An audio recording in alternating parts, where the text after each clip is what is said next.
Habol, meron pang RFO dito sa Pagsinag-Play sa Naik, Cavite. So ito po ay maganda ang location, bali sa by parting bungad na ang available natin dito. Daily tripping, daily reservation, meron kaming office sa mismong malapit dito sa community ng Pagsinag West. Okay po, RFO, hindi ka na mag-aantay ng matagal. Locally employed po muna sana para mas mabilis po ang pag-complete ng ating requirements since hinahabol natin yung magandang location at yung mga available units, ma-reserve nyo na.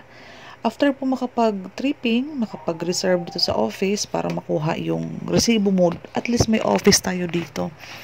Tapos po, pag na-complete mo na po ang mga requirements after the reservation day, mabibigyan ka ng unit and then i-advise ka namin kung kailan ka pupunta dun sa office ng developer para mag-perma or para ma-ready na yung ipapasa doon sa Pag-ibig para tumakbo na ang proseso ng Pag-ibig loan mo.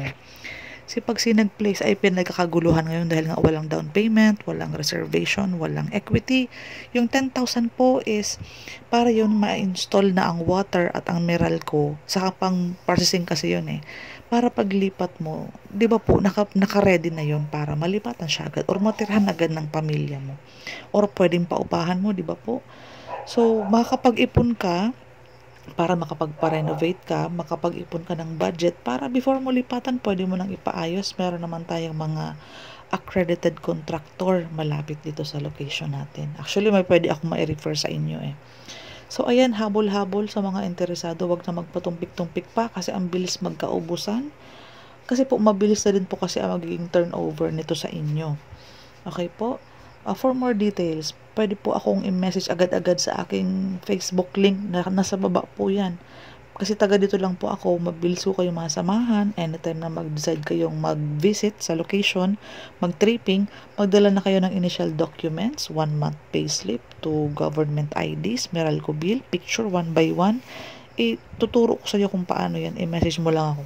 Kung kasal ka na, marriage certificate, naka-PSA na ba yan? TIN ID, kailangan natin yan. And 2 valid IDs ng asawa mo kung kasal na kayo.